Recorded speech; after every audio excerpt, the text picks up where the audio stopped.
তিলে তিলে তোর শরীরটাকে গঠন করে দিয়েছিলাম। পানির ভিতর নিঃশ্বাস কেউ নিতে পারে না, আমি রব তোকে তোর মায়ের পেটের মধ্যে পানির ভিতরে নিঃশ্বাস নিয়ে বাঁচিয়ে রেখেছিলাম। সুবহানাল্লাহ। বান্দা, মা গাররাকা বিরাব্বিকাল কারীম, কোথায় যাচ্ছিস? আমার মতো একজন রহিম রহমানকে ফেলে তুই কোথায় যাচ্ছিস? একদিন তো কুল্লু নাফসিন যায়িকাতুল মউতের মাধ্যমে ইন্না লিল্লাহি ওয়া ইন্না ইলাইহি রাজিউনের মাধ্যমে তো আমার কাছে তোকে ফিরতেই হবে। তোর চা না চা আসতেই হবে। বান্দা, আমি চাই না তুই বাধ্য হয়ে আয়, আমি চাই আমার বান্দা খুশি মনে আমি রবের কাছে ফিরে আসুক। সুবহানাল্লাহ। যদি সিস্টেম এমন হতো, কেউ যদি একটা গুনাহ করো, চেহারায় একটা তোমার বিচি উঠবে, ফোড়া উঠবে, আজ কারো চেহারার দিকে কেউ তাকাতে পারতাম না।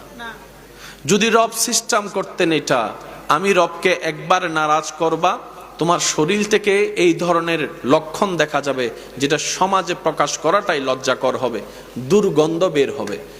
আজকে কেউ কারো পাশে বসতে পারতাম না। হাজার অপরাধ করেও এখনো যে ছায়া তলে বসে আছি রহমতের, এটা রহমানের দরবার বলেই পারছি, আমাদের রব রহিম বলেই পারছি। রব বলে, বান্দা, দুনিয়ার মানুষ অপরাধীদেরকে খুঁজতে থাকে, ডাকতে থাকে, ধরতে থাকে সাজা দেওয়ার জন্য, আর আমি রহমান গুনাহগারদেরকে ডাকতে থাকি ক্ষমা করে দেওয়ার জন্য। সুবহানাল্লাহ।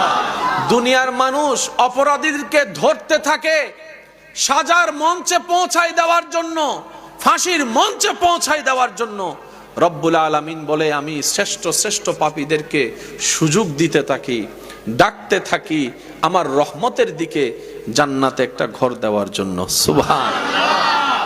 সত্যি করে একটা কথা বলেন, প্রত্যেক মাসে যে ঘরে বাজারটা হয়, যে টাকা দিয়ে, যে পরিশ্রম দিয়ে, আপনার কি ইনকাম করার পরিবেশ না থাকলেও আল্লাহ কি খাওয়াইতো না? বলেন না, খাবারটা কি আসলে টাকা দিয়ে আসে? অনেক এমন শিল্পপতি আছে, টাকার কোনো অভাব নাই, টেবিল ভর্তি খাবার আছে, কিন্তু খাবার অনুমতি নেই।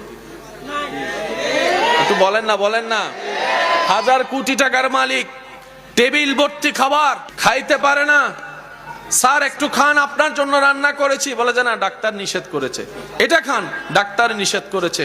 ওইটা খান, ডাক্তার নিষেধ করেছে। খাবার তো সামনে, পেটে ক্ষুধাও আছে, খেতে তো পারে না। টাকা থাকলে খাওয়া হয় না, রবের এজাজত লাগে। কথা বলেন ঠিক কিনা? আবার অন্যদিকে দেখেন, টাকা পয়সা তেমন কিছু নাই, নুন দিয়া, ভাত দিয়া, শাক